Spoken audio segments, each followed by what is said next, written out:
हालांकि जैसा आपने जिक्र भी किया, ट्रायल शुरू नहीं हुआ है, ट्रायल में देरी है, इस तरह के इल्जामात भी इस मामले में लगाए जा रहे हैं। 2020 का मामला है, 25 आ चुका है, कहा जा रहा है कि महज बस जेल में बंद किया हुआ है, अब तक न चार्जेस जो है पूरी तरीके से वो बताए जा रहे हैं। ये एतराज जो है वकीलों की ओर से और उनके घर वालों की ओर से भी आयद किया जा रहा है। तो ये मामला, इसकी पेशरफ्त पर क्या सवाल यहाँ पर जो उठ रहे हैं वो कितने जायज नजर आते हैं, क्या दिखाई देता है सर? हम इसे कानूनी जो पेचीदगियां इस मामले में उस तरह से समझना चाहेंगे।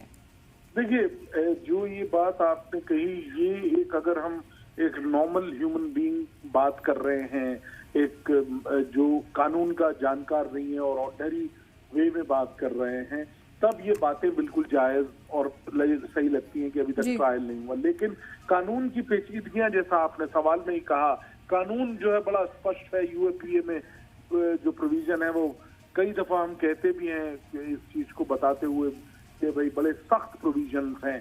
तो उन सख्त प्रोविजनों के मद्देनजर अभी बेल की कोर्ट को दरकार नहीं लगी। कोर्ट को ऐसा लगा कि ये अप्रोप्रिएट नहीं होगा कि उनको बेल दिया जाए, तो दैट इज द रीजन उनको बेल अभी मना किया है।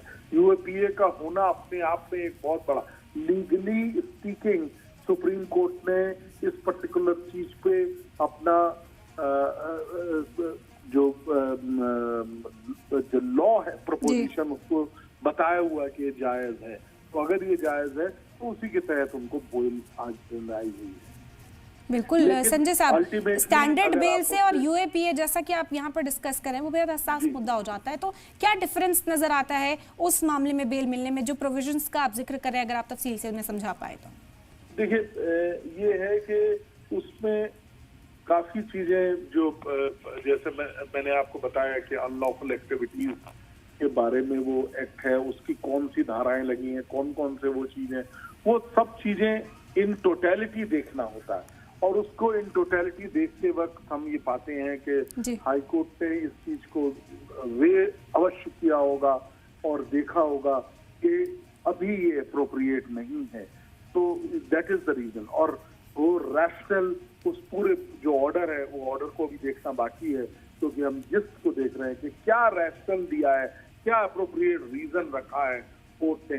क्योंकि कोर्ट ने जो अपील में ये बेंच थी जस्टिस नवीन चावला और शैलेंद्र कौर जी की, इन्होंने वर्डिक्ट जो प्रोनाउंस किया है उसमें कहा है कि ऑल अपील्स आर डिसमिस। जो तकरीबन 9 एक्यूज पर्सन थे, उनकी बेल इसी एप्लीकेशन, इसी अपील के तहत उन तमाम लोगों की एप्लीकेशन को डिसमिस किया गया। जी बिल्कुल, अब देखना होगा इस मामले का मुस्तकबिल क्या होता है। सुप्रीम कोर्ट जाने की बात की जा रही है और जो वो डिटेल्ड ऑर्डर है उसका भी इंतजार कहीं ना कहीं किया जा रहा है। जी शुक्रिया जी, बेहद शुक्रिया सर आपका, आपने अपना कीमती वक्त दिया, आपने इस मामले को हमें बेहतर समझने में मदद की।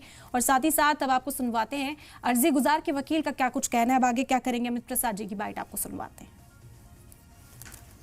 हाईकोर्ट ने सारी अपीलें खारिज कर दी हैं बेल की। इसके खिलाफ सारे अक्यूज जो हैं वो सुप्रीम कोर्ट जाएंगे और जल्दी से जल्दी सुप्रीम कोर्ट में इसकी हियरिंग होगी। Thank you. सब अक्यूज जो थे जिनकी बेल नहीं हुई है, सबकी पिटिशन फाइल थी, सबकी बेल एप्लीकेशन खारिज की है हाईकोर्ट ने। Sir, in English also, what has been the order from the court?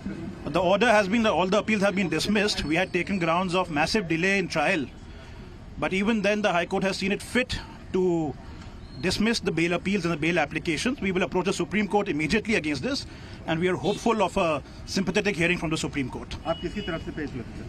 On behalf of Gulfisha Fatima. कितने निराश है इस आदेश से? काफी निराश हैं। देखिए, इतने साल हो गए, तकरीबन 6 साल हो गए लोगों को कस्टडी में, 5.5 साल हो गए। तो उम्मीद तो थी कि अब ये स्टेज आ गई है बेल की। है सुप्रीम कोर्ट जाएंगे और सुप्रीम कोर्ट से हमें पूरा भरोसा है कि हमें अच्छी हियरिंग मिलेगी और हमें रिलीफ मिलेगा। बिल्कुल गलत बात है, बिल्कुल गलत बात है। सारी डिले हुई सरकार की तरफ से, उन्होंने सालों साल लिए हैं चार्जशीट फाइल करने में, कहते हैं हमें एडिशनल चार्जशीट फाइल करनी है। कोई डिले नहीं है क्योंकि तरफ से। हम सब जल्दी से जल्दी चाहते हैं ट्रायल चले आगे। 1000 विटनेस का ट्रायल है, अब तक 5 साल से सरकार शुरू नहीं कर पाई है। और जहां तक देश बांटने की बात है, आप केस खुद पढ़ लीजिए, ऐसा केस में कुछ नहीं है। कुछ गवाह हैं जिनके नाम भी नहीं बताए गए हैं, कह रहे हैं किसी ने कुछ कह दिया। ऐसा कोई ना कोई सीरियस केस है, ना कोई केस ऐसा है जहां पे यूएपीए लगना चाहिए।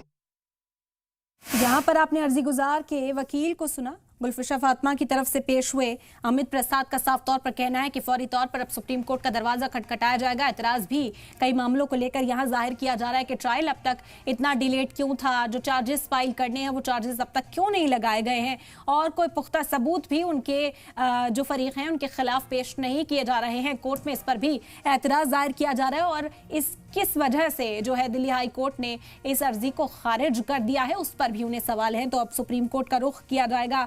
फिलहाल ये मामला आपको बता दें कि अदालत ने शर्जील इमाम, उमर खालिद के अलावा मोहम्मद सलीम खान, शिफाउर रहमान, अतहर खान, मिराद हुसैन, अब्दुल खालिद सैफी और गुलफिशा फातिमा की जमानत अर्जी को खारिज कर दिया है। दिल्ली हाई कोर्ट ने इस पर फैसला महफूज रखा था, लेकिन आज भी उन्हें राहत नहीं मिली है। उम्मीद थी उनके वकीलों को कि आज राहत मिल जाएगी, लेकिन यहां से राहत नहीं मिली। दिल्ली हाई कोर्ट का साफ तौर पर कहना है कि मामला बेहद संगीन है, यूएपीए के चार्जेस लगे हुए हैं, ऐसे में जमानत देना ठीक नहीं होगा।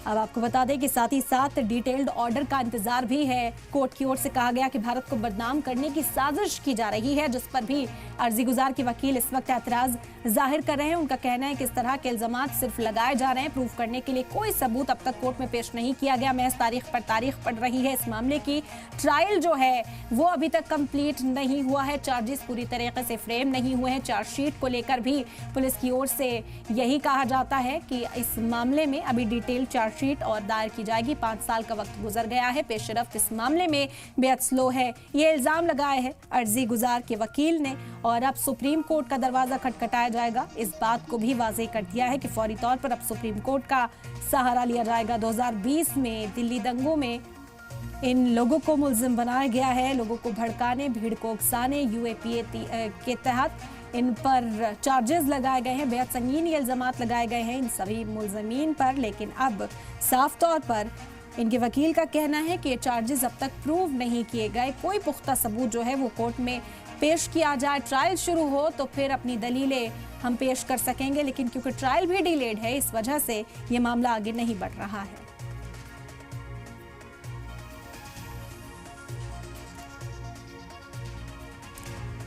तो शर्जील इमाम पर इल्जाम क्या क्या है वो भी आपको समझाते हैं। उनकी जमानत अर्जी को खारिज क्यों किया गया है, कोर्ट का क्या कहना है। यूएपीए के तहत उनके खिलाफ मामला दर्ज है, भाषण देकर लोगों को भड़काने का इल्जाम उन पर लगा है। आपको बता दें कि चिकन नेक को भारत से अलग करने को उन्होंने कहा, ऐसा इल्जाम उनके ऊपर लगा है। असम में मुसलमानों के हालात खराब हैं, ये भी उन्होंने कहा था, और 100 से 200 लोग मरेंगे तभी कुछ होगा।